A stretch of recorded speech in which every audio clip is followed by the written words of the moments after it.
My name is George. I'm the general manager and programmer here at Amherst Cinema. For those of you who are not from the area, which I think there are a number of you, we are located in the Connecticut River Valley in Western Massachusetts. We are a 4-screen, independent, nonprofit, member-supported cinema. We have reopened in a very limited capacity since COVID hit, which has been really wonderful. There was, speaking frankly, there was just a little bit of fear on our part about people's willingness and their muscle memory to come back to the cinema, but demand has been really high, and that's been really, really encouraging and really lifting our spirits in this time where, we'll take any win we can get. While we've been closed, we have pivoted the primary way in which we connect with our audiences to the virtual space. We've been doing virtual cinema. We have new films released every week. We've also been able to maintain a pretty full and rigorous schedule of special events, filmmaker Q&As, panel discussions, and these wonderful seminars, primarily a result of Nina's wonderful work in support of the cinema. So I do want to really make very clear how appreciative we are and how much we really love and respect her, and also really admire the work she does and the talent that she brings. She has done this for us in the past in person, and has been just an incredible presence in the virtual space, really keeping things as close to normal as we can hope for in this time. So it's been very calming and reassuring presence, which we appreciate, but also just a great opportunity to dig into film culture in the way we all love. As I mentioned, we are a member-supported organization, so if you are not a member, we encourage you to become one so we can continue bringing programming like this to screens, whatever shape or form they take, whether it's in person and 30 feet large, or if they are a iPad on your dining room table. And today's, just a sort of program note, today's presentation will be, they're going to speak and talk uninterrupted. There'll be some clips and some other images we'll see, and we'll have some time at the end to ask questions. So if you do have questions, please use the chat function, which, if you're familiar, there's a little icon at the bottom of your screen that says chat, and you can type in there, and we'll use those to start the conversation at the end. And we likely will have an opportunity for people to ask questions if they prefer to do it that way and not use the chat. I think that's all I have to say. If you're not signed up for our email news list, please sign up at amherstcinema.org to keep up with all of the special event programming we have like this, and hopefully again soon in person. And again, I want to thank Nina Kleinberg and Tom Smith for joining us today. This really is an honor and a real treat to get to witness, never mind to host. So we're really honored and looking forward. So I'm going to pass the spotlight over to Nina, and we will begin our presentation. Hi, everybody. I am really happy to introduce to you someone I have known since the early 1970s, and that's my dear friend and former boss, Tom Smith. So let's get Tom's picture up there as well, because he is the man of the hour here. Hi, Tom. I met Tom in the early 1970s when I was just starting out as an assistant editor and a sound editor and cutting negative and syncing dailies. And Tom gave me my first chance to be a full-fledged editor. And we did many films together. Tom was directing and producing films for Encyclopedia Britannica. And I want to start off by showing you a brief scene from the last film we worked on, because this was the film that launched Tom's career in special effects. So let me give you a look at a film we worked on.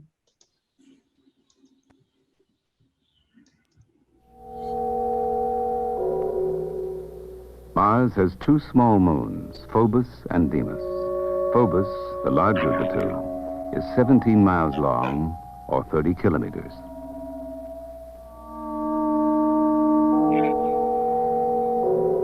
Beyond Mars, in an orbit where we expect another planet, we find instead the asteroids. Thousands of pieces of metallic rock, raw materials perhaps for a planet that was never born. The largest is about the size of the state of California. The smallest, a grain of dust.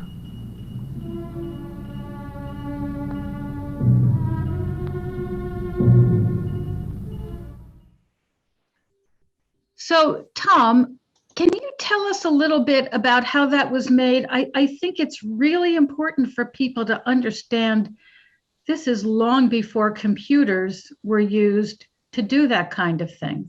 So tell us a little bit about how you conceived that film for Encyclopedia Britannica. Yeah, I was given the assignment to do a film about the solar system and decided to make it a journey from way out in space through the solar system, visiting the various planets. To do this, we had to essentially do special effects, which I'd never done before. Special effects is something like a 3D animation, and you set it up in a big room. We rented a room behind a dress factory and put black cloth all around it, and that's where we filmed it. The dress factory was a problem because at one point, a big fluffy thing landed on Mars while we were shooting it. So when you're sharing a space like that, it's not the greatest thing. But anyway, the film turned out pretty well. I got Richard Basehart to narrate the film, and we won a few awards with it. George Lucas apparently saw it, and they needed someone to run his visual effects facility. The person who was doing it was leaving. So at the time they were doing Empire Strikes Back. They were in the middle of the visual effects on that. And so I had 6 interviews with various people from Lucasfilm. And the final interview was with George Lucas himself. He was a person who introduced us, said to me before I met George, he said, he's very quiet, he doesn't talk very much, you may have to lead the conversation. Turned out when he came in the room, he started talking, he assumed I had the job already. And was telling me all the things that I was gonna have to do. That's Empire Strikes Back, the poster of the film he was still working on, and I would work on briefly. And this is what ILM looked like. It was just a tilt-up building in Northern California and a big space. That's where we made the visual effects. And a picture here of George, that's the way he looked then. It's a very driven fella, very fair, very nice guy, and of course, extremely talented. So I got the job, started on it, and he was mainly concerned that when we finished Empire Strikes Back, all these great talented people who were working on it were going to leave. And he had other films he wanted to do. So he said, I want you to turn into a company and use these people. So we did. And one of our first projects was for Steven Spielberg. And Steven was directing, and George producing a film called Raiders of the Lost Ark. So I stayed in Los Angeles for about another 3 or 4 weeks, then go up north and attended meetings about this particular film. And it was very interesting to get to know Steven. He was casting at that point for the role of Marion, the female lead. He had a very strange way of casting. He would ask the proposed actress to come in, give her the ingredients and say, I'd like you to make cookies, some cookies for me. They would videotape the process and he would talk to her while she was making the cookies. He did that with 4 or 5 women before he picked the woman to play the role. And you could tell he was casting because you could smell the cookies up in the offices, smell them being cooked. So anyway, I left Southern California and went up north where we were doing Empire Strikes Back. Let's see, what do we have here in the way of things to show? Well, you had mentioned some of the shots that you did for Raiders, and I have some clips here. Good, The China Clipper. yes. Why don't we talk about that? Yes, this is an example of what we call a matte painting shot. Stephen needed it for the film. I'm going after a find of incredible historical significance. You're talking about the boogeyman. Besides, you know what a cautious fellow I am.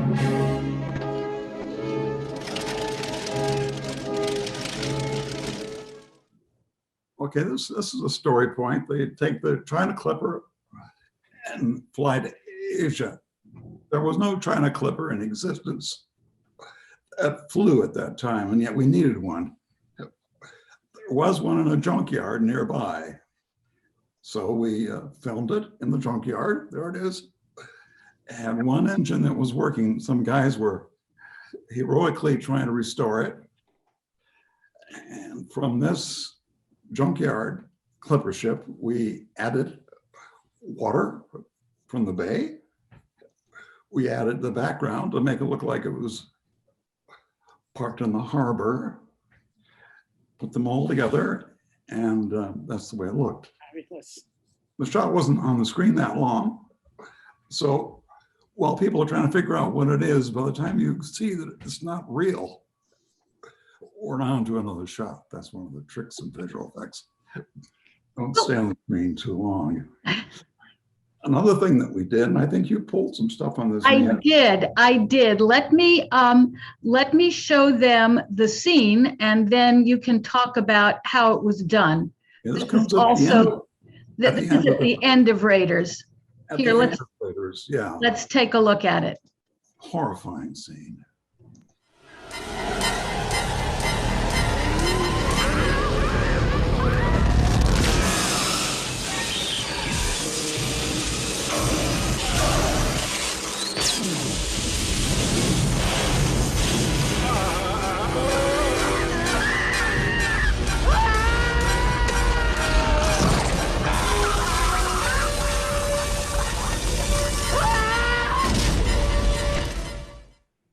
So Yeah.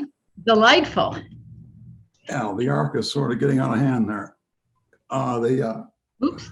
To get that effect of the melting head, we sculpted heads in wax, put them under the lights, shot them in stop motion photography, and they began to melt in front of the camera. So that's how it wasn't perfect. And so we put all these flames and everything in the foreground to distract you. So it looks pretty good. It looks pretty believable because of all the distractions that we threw out. How many shots did you actually do for Raiders of the Lost Ark? I think we did about 150 shots, but that was not our only film. We had another film at the same time. We were doing a film called Dragon Slayer. Now this film was actually more ambitious and more difficult than Raiders because it involved a dragon, a flying dragon. And the people at ILM, I think since we knew nothing about the films except what we were doing in the visual effects, we figured this was probably going to be the film that would be the big hit. And Raiders would be a nice film, but maybe not the hit this would be. But the challenge in Dragon Slayer was to have a dragon flying. So we used many of the techniques that we use for flying spaceships, but we did it with a puppet dragon. Plus, we added movement to the wings and to the body of the dragon.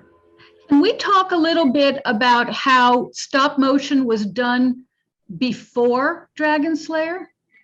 I have a clip from King Kong. Yeah, let's take a look at King Kong, which was a great film. And King Kong was done a frame at a time.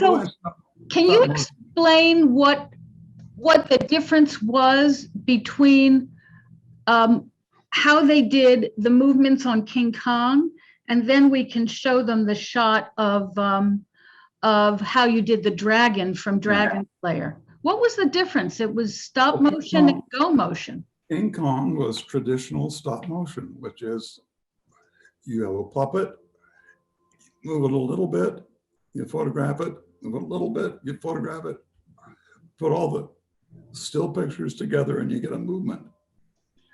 But it doesn't look totally real. And the reason Miss these.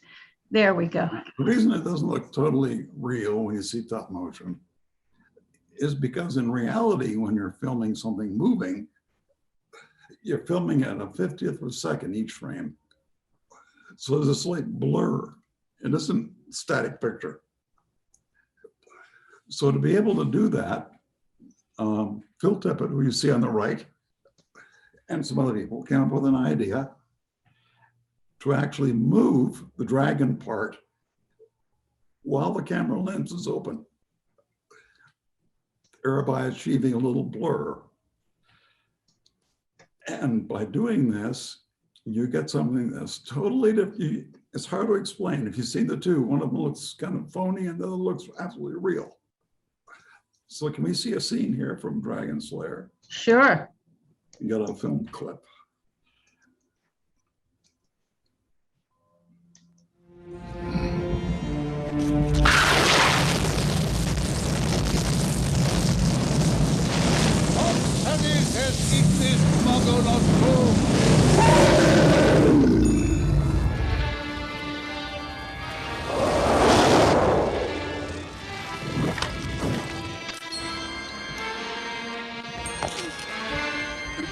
He told you to do it! Not yet!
Now we originally started using Go Motion on Empire Strikes Back when we were doing the Tauntaun.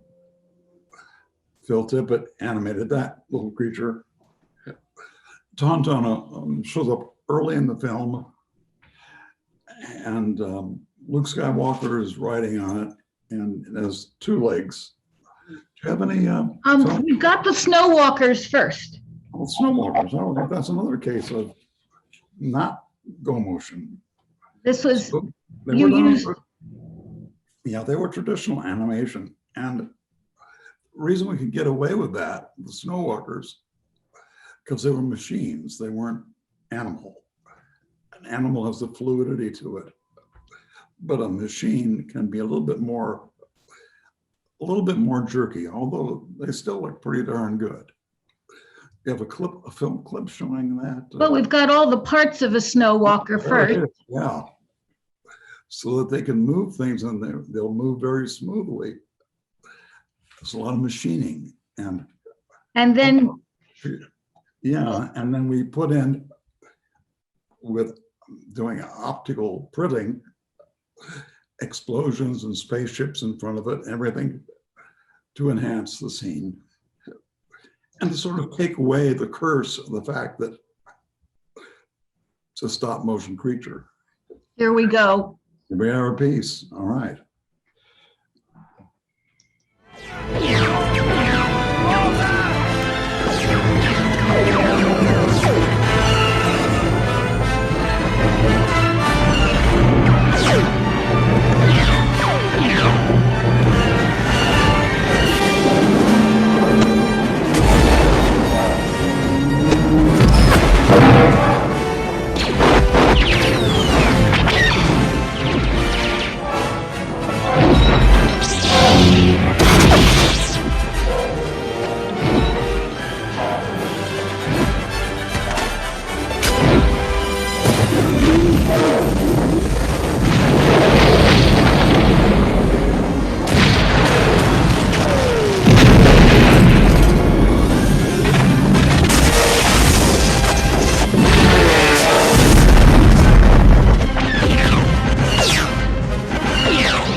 Distance to power generators? 17.28.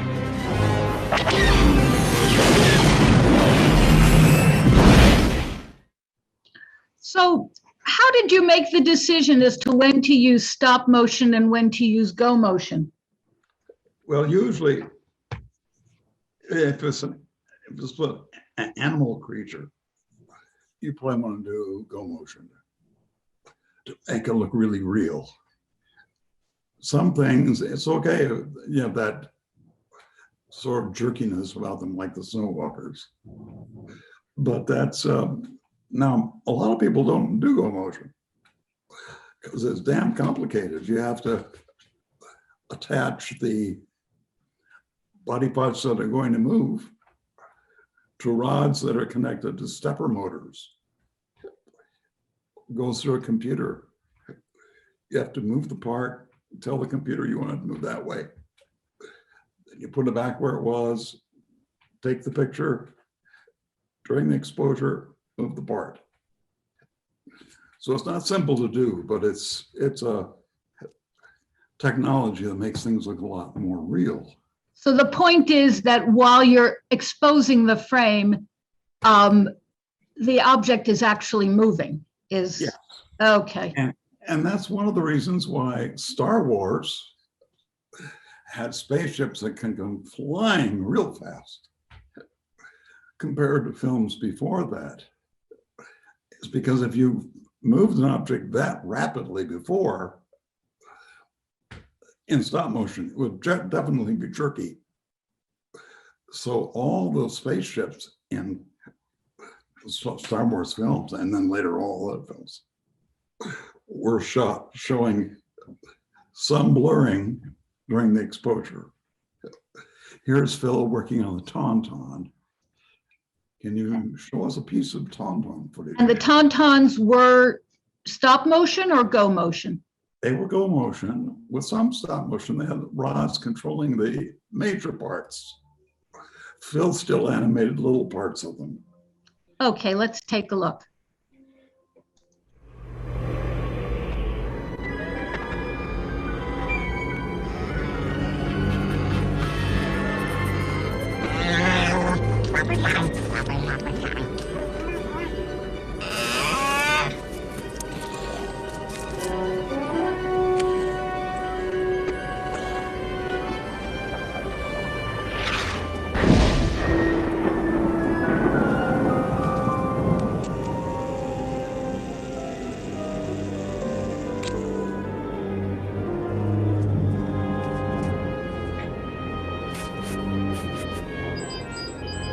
Echo 3 to Echo 7. Ano, buddy, do you read me? Loud and clear, kid. What's up? Well, I finished my circle. I don't pick up any life readings. There isn't enough life on this ice cube to fill a space cruiser. Sensors are placed. I'm going back. Right, I'll see you shortly. There's a meteorite that hit the ground near here. I want to check it out. It won't take long. So is that a small model like the one we saw Phil using, or is that a Combination. big model? They tried originally to build full-size tauntauns. Put it on a rail, thought they could move the feet. It was a disaster, and they tried filming it, it kept falling over. But they did use it when they had shots of the actor, so they had the head in the foreground, and that worked fine, but for the long shots, they couldn't use it. So that's why we did the tauntaun. Phil did the animation of it. I hear noise in the background. I'm hoping people will mute their microphones. I'm hearing. Yeah, you're probably hearing my gardener outside, who will be done in just about 2 minutes, but I have no power. I have no power over the gardener, unfortunately. Okay. So around this time, I mean, you were managing all these different units at ILM, and approximately how many people were working there when you were doing the visual effects for Raiders and Dragon Slayer? We usually had about 150 people. Here they are. These are people who have special talents in many different fields. Photography, model making, engineering, machining, painting, just a lot of stuff. So we tried to keep them all busy, and that's why when these films were done, I had to go out and shop to make sure we had work to keep them going yet another year before George's third Star Wars film came along. So Raiders of the Lost Ark and Dragon Slayer both came out in the same year, and that's right. Everybody I know has seen Raiders of the Lost Ark. I don't know anybody, including myself, who has seen Dragon Slayer. So cruel. Oh, sorry. I'll get it out of the library if I can. Why? I mean, the special effects in Dragon Slayer look great. Why do you think one is known today and one is forgotten? One of the reasons Dragon Slayer was completely killed was because of Raiders. They were released at the same time, with the same distributor, and theaters, multiplex theaters, couldn't accommodate the Raiders fans. They didn't have enough theaters for them. So they began abandoning Dragon Slayer, changing Dragon Slayer screens for Raider screens. So by the end of the week, Dragon Slayer was done, and Raiders was just taken off like a rocket. The story in Raiders and the characters in that film are actually much more believable and lovable than they are in Dragon Slayer. But I think the work in Dragon Slayer may have been better. Come Academy Award time, we're both up against each other for best visual effects. Guess who won? Let me think. Raiders, because everybody liked Raiders. People will always vote for the film they like, even though the visual effects might have been better than the other one. So how did you keep ILM going? What did you work on next? Well, fortunately, Stephen had a couple films to do. E.T. and Poltergeist. We still had some space left over for another film. So I went to Paramount, and they were planning to do a thing called Star Trek II, which they wanted to do as a movie of the week.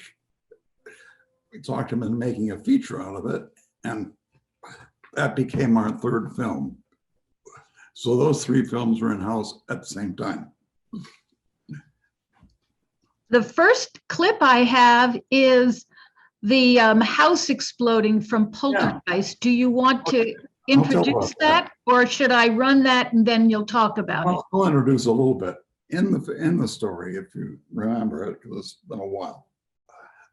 At the very end of the film, a house which is sort of haunted by these poltergeists implodes, not explodes. The script had a one-line description. The house implodes. Most expensive shot we did for the film. I think it cost us $200,000. And so to do that, we had to build a model of the house do lots of trickery. Let's take a look at the shot if you have it. It's I'll- kind of I'll show the shot and then we can take a look at how it was done. all right.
Okay, so we built a house.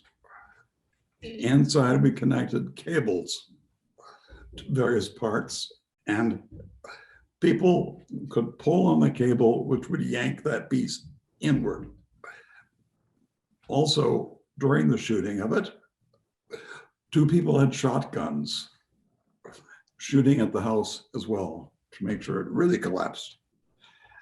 Camera was running at 250 frames a second. So everything that happened was expanded by 10 times. So if it took 2 seconds for the house to collapse, it took 20 seconds on screen. So that's the way we did it. Now, just before we shot it, the director of photography was worried about the exposure. He came in and stopped the lens down a little bit. And the next day, the print of the picture was sent to Stephen in Hollywood, and we had one in Northern California. The picture looked a bit dark, and it was all great movement, but it was a little dark. So the DP said, we've got to do it over again. And I said, no, we can't afford it. That's the whole cost of the shot is building the house, and I don't want to build it again. Let's wait to hear what Stephen says. So a little later in the morning, got a phone call from Stephen. And I said, oh, how'd you like the shot? He said, it was fantastic. He said, I saw it in the screening room. I was sitting there alone, and the projectors put it up and ran it. And I could hear him through the portal window saying, oh my God, as the house absolutely collapsed. So he was happy with the shot. We didn't have to read it. And we took the pieces from that house, put them in a plastic cube, and sent them to Stephen. And he displayed it in his office for a week or 2, I guess, because it was going to be. I took a picture of the crushed pieces. There we are. That's the way it looked when it was done. Had been a very nice model, but it was absolutely destroyed. Okay, what's our next thing here? Well, you did another film for Steven Spielberg that year. Which was more successful, actually. Why don't we take a look at it and then we can talk about how it was done. Okay, Poltergeist was successful, but this next one broke records.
Okay. This is one of the models we built for this because at least half of the shots you saw in the flying were puppets riding these bicycles. So the silhouettes and the faraway shots. For the closer shots where you saw them flying, we'd use blue screen. We shot the boys in front of blue screen and then replaced background with a helicopter shot showing the passing trees and the ground below. So it wasn't terribly complicated, but it was very effective and probably one of the most memorable things in the film. Why a blue screen, Tom? Blue screen because blue is, you can take out all the blue, make it black, and then put a background in. You take out the blue, there's no blue in the skin, so it doesn't change the complexion of a person. You can also do it with green screen, but blue was the common color used at that time. That's why we use blue screen. In fact, blue screen was our main trick. We used blue screen behind the spaceships when we shot them, and almost everything we shot, we used blue screen as background so we could change the background. And they still do that today, even with digital, don't they? Well, not exactly. With digital, it's a little different, but because the thing is, in digital, you don't even have, for a lot of the stuff you see, there never is any physical model. It's just a digital image, which is created by a computer. I see. So you used a lot of models. We have this picture here. Yeah. You see this shot, this is George standing in a sea of models that were used on his films. Would not be possible today for the current Star Wars films because there aren't any models. They're just digital images and they're not physical models. And they're put together using, at that time, it was done optically, which means we rephotographed and rephotographed and rephotographed, adding something each time to the next photograph. How many layers might you have in one, if there's asteroids and explosions and space? Really complicated. You can have as many as 100 layers. 100 layers. And these shots take a long time because you may take a day to shoot 2 or 3 layers. And then how many days does that make to do 100 layers? 50 days. So very time consuming and sometimes fingernail biting because this particular film, Return of the Jedi, which was George's next Star Wars, we had like 500 shots. It was very concerning that we get them done at the time they were to be done. Well, while you were working on this, you were also working on a film for Paramount. Isn't that correct? That's the Trek film, yes. Which people like it as a Star Trek movie, but more than that, this film had a shot in it which was historical. It was a true digital shot of a planet metamorphosizing. Something you couldn't do with animation, you could hardly do with stop motion. So to do this, they did it digitally. Now, next door to ILM, we had a small group of people working on digital composition. George was paying for it. They were making little samples, but nothing significant. And he wanted them to do a shot for a film. It took forever to do it because back in those days, computers were very slow. Storage was very expensive. So the shot you're going to see here in a minute, it took close to a day sometimes just to make one frame of the shot. And the shot runs on for, 20 seconds. Shall we show that now? Now let's see that. Genesis is life from lifelessness. It is a process whereby molecular structure is reorganized at the subatomic level into life-generating matter of equal mass. Stage 1 of our experiments was conducted in the laboratory. Stage 2 of the series will be attempted in a lifeless underground. Stage 3 will involve the process on a planetary scale. It is our intention to introduce the Genesis device into a pre-selected area of a lifeless space body, a moon or other dead form. The device is delivered, instantaneously causing what we call the Genesis effect. Matter is reorganized with life-generating results.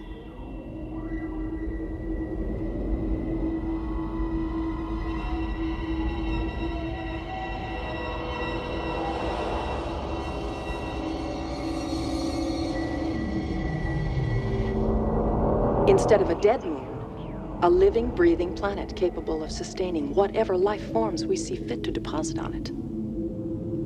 Fascinating. The reformed moon simulated here represents the merest fraction of the Genesis potential, should the Federation wish to fund these experiments to their logical conclusion. When we consider the cosmic problems of population and food supply, the usefulness of this process becomes clear. This concludes our proposal. Thank you for your attention. Those of us working in visual effects, that was breathtaking because there was no way you could do it traditionally. This is obviously something that was going to be something in the future. But it took a long time before digital finally broke away, finally dominated visual effects. Steve Jobs bought that division of Lucasfilm for $10 million and then formed Pixar. He spent a lot of money developing Pixar, and one of the first things they did was a piece of animation, very short, for the film Beauty and the Beast, 1991. Do you have that, Lena? I do. Now you'll notice here, this is in the days of cell animation. You couldn't do what you're going to see here with traditional cell animation. This had to be digital. Let's take a look. Ever as before, ever just as sure as the sun will rise. Tale as old as time, tune as old as song, bittersweet and strange, finding you can change, learning you were wrong. Certain as the sun, rising in the east, tale as old as time, song as old as rhyme, Beauty and the Beast. Yeah, and 4 years later, Toy Story. So there was a big gap there. Things are moving a lot slower than you would think they would, but it wasn't till about 10 years after Star Trek II that digital effects took over visual effects completely, and everything was done with a computer. And it'll still be designed and all that sort of thing, but no more physical models or compositing with an optical printer. So that's the way that was done. So my career, I wanted to change and not continue making visual effects.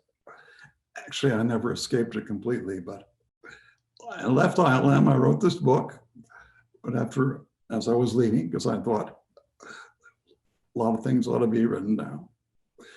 And George gave me 2 movie of the weeks to do for him. Well, first you did Oh, you did these, of course. Sorry. These are the movie of the weeks, which were low budget films for ABC. They had a lot of visual effects in them. And they were fairly successful for a television movie. And then I was out of work. I was unemployed and actually began to worry, this idea of being a producer or something is not easy. Went to the bank and asked for a loan, if I could have a loan until I got some work. And they said, well, where are you working now? And I said, well, I'm not working. And, well, we don't lend money to people who don't work. So I was pretty much stuck. Fortunately, George called up and he had another job for me. He and Francis Coppola had been involved in a film with Michael Jackson. The three of them right there. There were some real powerhouses. We're doing a film called Captain EO, which featured Michael. It was shot in 3D, 20 minutes long, for Disney theme parks. So Disney Studio called me down and hired me to finish this film because George wanted to get on to something else. And Francis was already doing another film. So they left the post-production of a very difficult film in 70 millimeter, 2 pieces of film, 3D. 3D visual effects are a lot more complicated than 2D. We finished it and I continued then working for Disney. You may have seen it, I don't know, it was in the theme parks for a long time. So what were some of the films that you produced for Disney? Well, the biggest one that I did personally after this was Honey, I Shrunk the Kids, which was a big special effects film. And I was made the executive producer. It was shot in Mexico City at the Churubusco studio. And I think you have a sample of some of the stuff. Yes, I have 2 samples. Let me show them. All right. Right here! Zelensky! Mr. Zelensky!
And we have one more.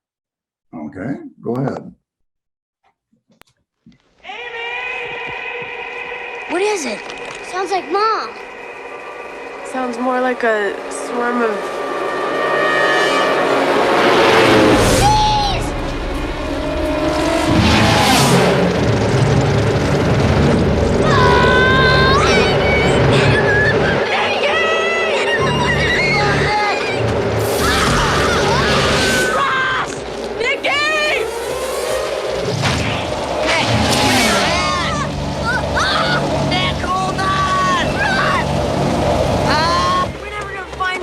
It's all your stupid dad's fault. Shut up!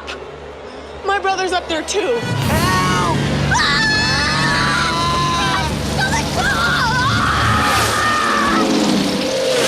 Hold on!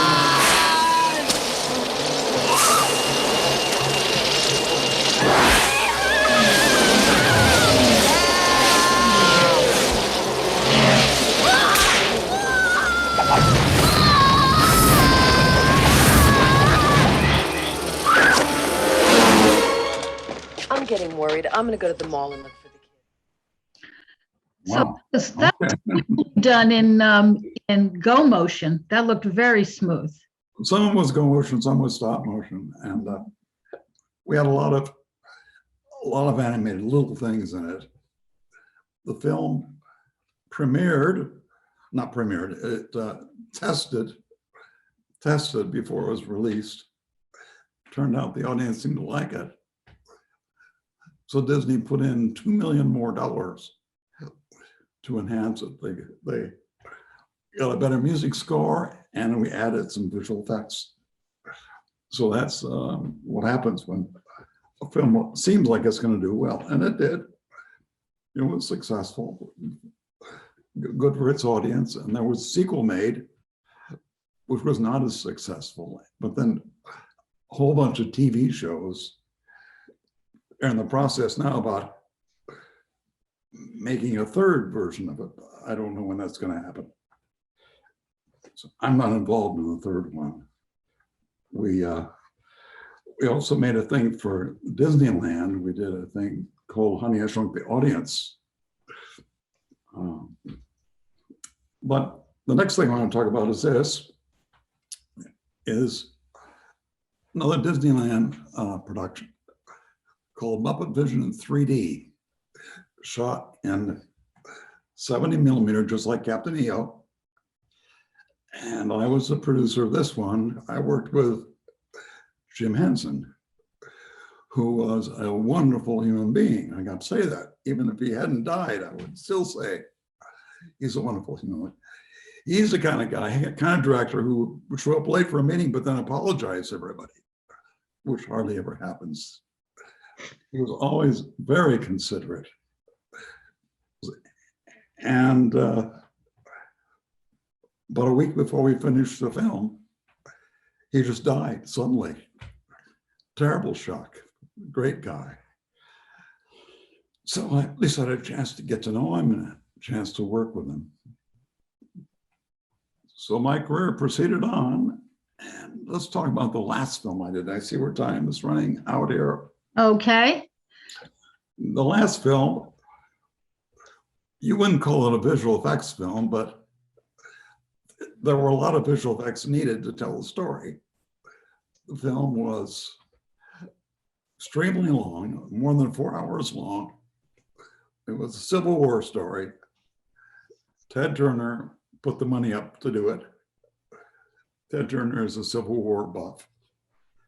And kind of things we did in this film, most of which you wouldn't even know were effects, because it was removing things that shouldn't be there. Things like something in the background that isn't true to the time. And also, we had the problem that even though we had close to 10,000 reenactors in the film during a battle scene, that's not enough, because true Civil War battles were usually armies of 100,000 facing off. So we had to expand the size of the army to make it look real. We have a few clips of the film. I think the first one is a very simple shot of General Lee coming into Washington. I've got this. Shall I show it? He was the colonel at the time. Go ahead, show it.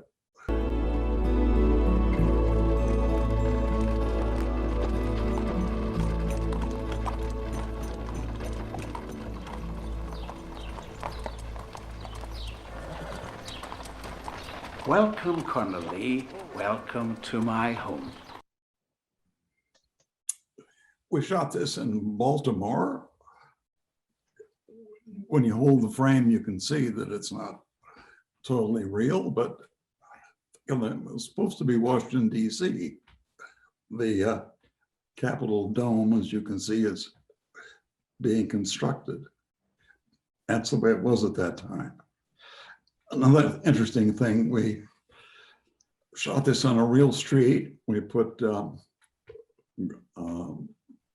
covering over the asphalt street to make it look real for the time. But a couple of the houses didn't want to be in the film. They wouldn't sign the release. So matte painting also, we painted over them and changed the house. So people can't complain because they didn't end up in the film. Now, Nina, I think you've got a sample of the Army. Here we go. A battle scene.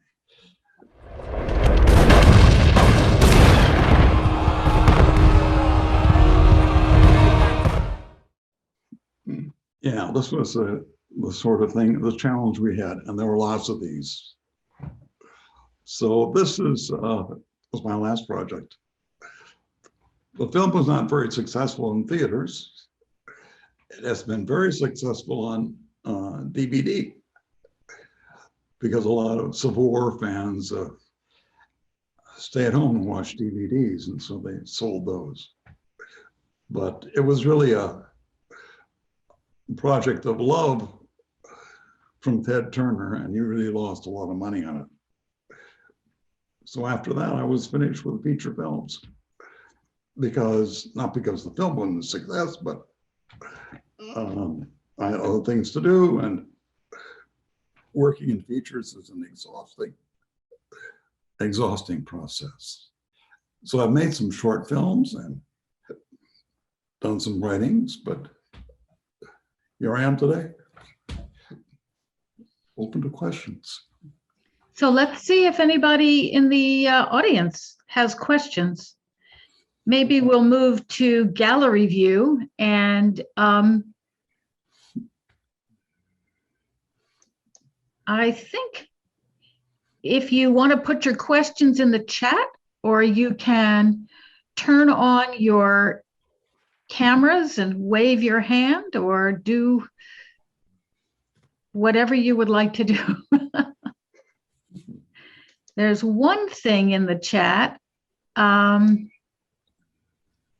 It's just praise from our executive director, Yasmin Eisenhower, saying what an amazing body of work. And yeah, thank you so much, Tom. That was really, really incredible. I have a question to start with, I guess, is knowing the power of practical effects and everything you just displayed here, is there a part of you that sees a place for that?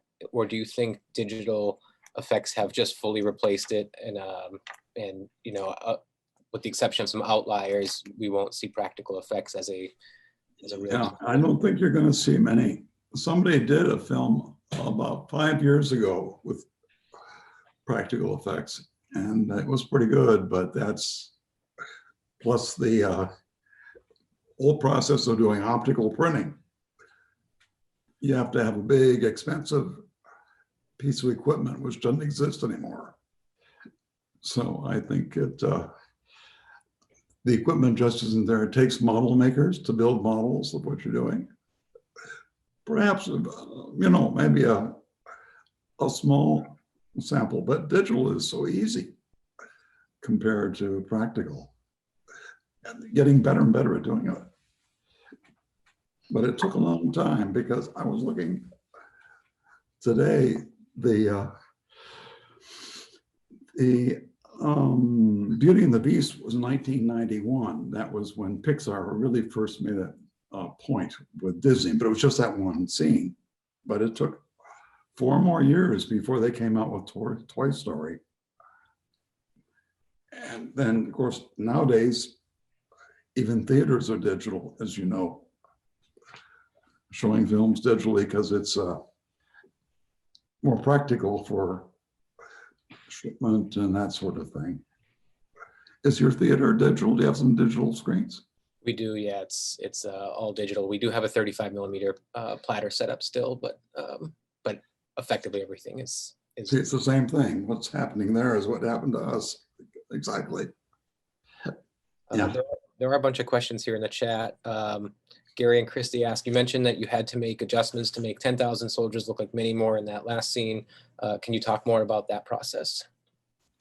Yeah, that isn't too complicated. We would simply place the soldiers in the field, film them, stop the camera, move them over, film them again, stop the camera, move them over. And so you would get these pieces of film with them you put it together and you've got a giant army. George Méliès was doing this back in 1902. He was multiplying himself. He would show himself, and then there would be 5 more George Méliès on the screen. The same process. The trick is, in all these things, it's like a magician who will do a trick here, but try to distract you. While he's doing this, he's pulling something out of his pocket, you know? But it's the same thing in visual effects. So you can multiply the army, but then lots of cannon shots and lots of this and that in the foreground. That helps a lot. Rob asked, thank you for your time and all your work. What are your thoughts on directors changing their work and actually some of your work with the special editions? Yeah, I don't know. Even Gods and Generals, they came out with it was a film that was not successful in the theater, came out with a director's cut. It's kind of an ego trip, if you ask me, but they do sometimes change your work. One of the things that happened to us on Star Trek II, we did the Genesis thing, and the way it was being done, we had to make sure we had no mistakes. Wanted to do it all in one long take. So when you looked at it, it was seamless. And we were so proud. They had this long take of that shot. Sent it to Paramount. What did they do? They cut to Spock saying, "Oh, very interesting." Right in the middle of our thing. And the producer called me and apologized. But it was something they needed to do for the drama. So I understand that. There's a bunch more questions here. Is there any relationship between special effects in cinema and those in live theater? Oh, live theater. I think, live theater, usually it's a practical effect. I guess. I don't know much about it, but puff of smoke, you really got to put a machine that makes a puff of smoke. So I studied theater at Northwestern and did a little bit of that, but it was very limited. Did any of your... I can't really answer it. That question was from Gary, but a follow-up is, were any of the effects you worked on for the theme park, was there anything practical in those? Like if you're moving through it, you would see an actual, model of something, and then screen would interplay? Well, we had all those theaters, special theaters for Captain EO and for the Muppets, the theaters were designed for those films. They had actual things. When we did the Honey, I Shrunk the Audience, which was a 3D, little 20-minute film, same actors, same motif as Honey, I Shrunk the Kids. During the course of this 3D film, a dog sneezes and the seats in front of the people squirted a jet of water on them. So they're watching this thing and, oh my God, it's a real sneeze, and then you can feel it on your face. There was also a scene where rats escaped from the stage. And we had ticklers under the seats, little weed whacker. And it would start down in the front and moved up. So if you were sitting in the back of the theater, you would hear screaming from people coming up, and why are they screaming? And then you filled it yourself. So there was a combination. And also with Muppet Vision, we had animatronic puppets sitting in the balcony talking. So we mixed the two. But you can't do that for a wide circulation. You can only do it for a Disney type, a theme park type thing. Thank you. Someone just, Gary and Christy mentioned that Tim Burton likes to use stop motion. And then the next question from Jeff is, did you ever work with or know Ray Harryhausen? I know him. In fact, he offered me a job. He was quite on in years, and he wanted me to produce for him. He visited ILM. He was very impressed with Dragon Slayer. And after he saw Go Motion, he said, "You're not doing what I do. What I do is interpretive art. It's not realism." That was his interpretation of it. Tom, I just happen to have about 10 seconds of Harryhausen. Can we? Less than 10 minutes. No, 10 minutes would be a little long, but how about if we just show a few seconds of Harryhausen? Would it be something from Jason and the Argonauts? I think it might be. Go ahead.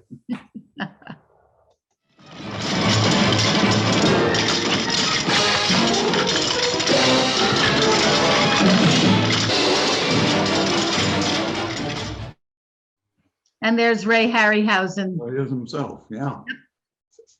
He was a fine gentleman. Everybody at ILM had high respect for him. We had lots of important people come visit, but boy, people were impressed when Ray Harryhausen came. Looks like Steve Warona has his hand up. If you want to go ahead. Thanks, George. Sorry about the dog. Hi, Nina, and thanks, Tom. Well, let me see if I can get the dog quieted. She hears me talking and wonders who I'm talking to. She'll get used to it. So, by the way, that Jason and the Argonauts clip, that is just a classic. Thanks for showing that. Yes. But back on the topic of how you make a few thousand people seem like tens of thousands, Nina, could you possibly put that still back of the two Civil War armies facing each other? Sure. Hold on. Because I noticed, I was looking at this very, very carefully because it was staying on the screen for a while. And yeah, so if you look carefully, I presume I'm not inventing this. If you look carefully at the soldiers facing the camera, not the ones walking away, right, you can see that there's a pattern. There's a couple of people, and then a bunch of people, and a couple of people, and a bunch of people, and I've got to believe that was simply, shot and then replicated. But of course, if you have the still to look at, you can see what's going on. And I noticed that you said you have to do things like shooting cannons and stuff like that. So is there a rule of thumb about how long you could leave a clip like this on the screen before people figure out what's going on? As short as possible. But the thing is, actually, it would have been like this because you had the officers and the people who were in charge of these units were a very small group in the center, and then they had their men. But it wouldn't have been quite as uniform, right? You can see, and somebody and a little distance and another person, but then a clump of people, and that's repeated several times across the way. Had pistols, and they would actually kill their own men if they tried to run away. But, well, it's just wonderful how this turned into something that you wouldn't have noticed it at all, except that you had this still in front of you for 30 or 40 seconds and can analyze it. And on the screen, it's just overwhelmed by all of the other stuff that's going on. It's like any magic trick, And right, misdirection. Once you know how the trick is done, it doesn't seem so interesting anymore. Thanks. Okay, good eye. There's another question here in the chat from Hannah. Says, going from Beauty and the Beast ballroom scene to Toy Story, an entire animated movie with many moving figures, is an amazing amount of progress to make in 4 years. How much of the animation technique used in Toy Story was already in place before Beauty and the Beast? I really don't know, but they had a lot of, because they were just sort of a division of Lucasfilm, and I didn't supervise them. I didn't tell them what to do. And when Jobs bought them, they immediately hired more people and moved away, and they started doing what they were doing. But it's wonderful in Beauty and the Beast to to see that, see, most people who saw that didn't realize it. It's something you can't do with cell animation. You can't do that sort of thing. And so it had to be digital. They also did some digital work with Disney, which was not nearly as spectacular. They provided a digital way of doing coloring, ink and paint stuff. So the animated image, the ink and paint people just had to touch section and digitally the color would be put in. So that's just something to help the cell animator. But it had nothing to do with the ultimate image, except it was easier for the studio.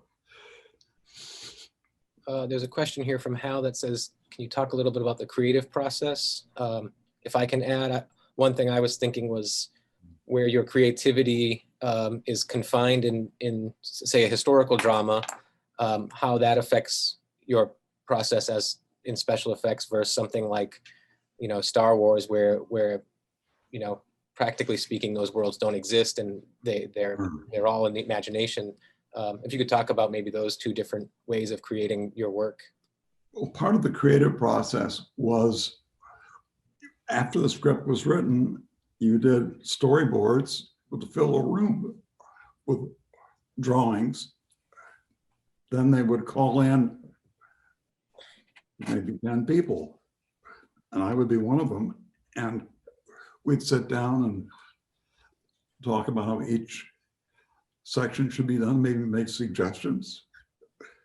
For example, on ET, they didn't know what they would do when the ET ship took off and went away.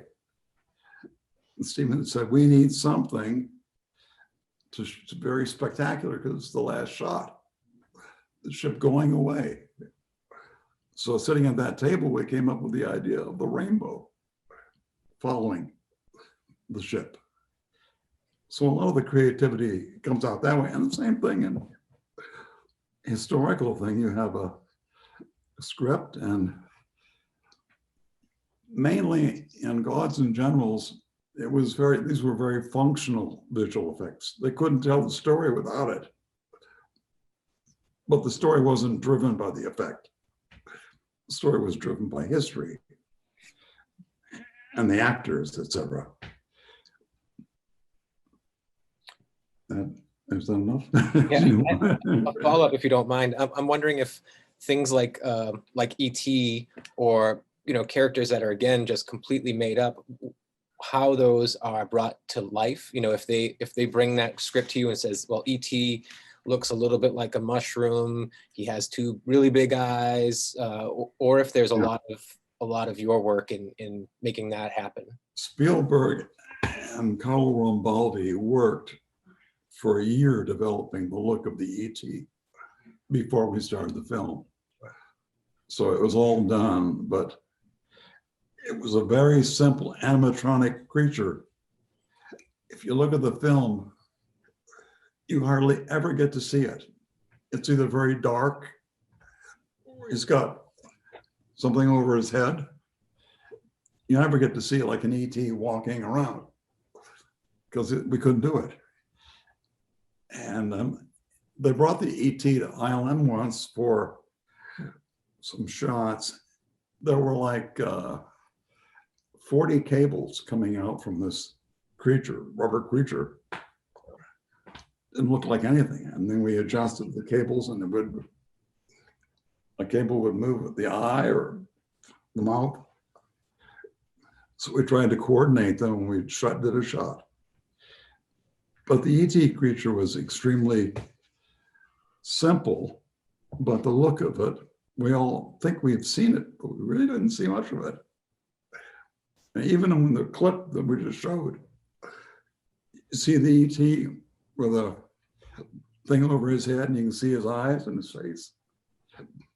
That's about it.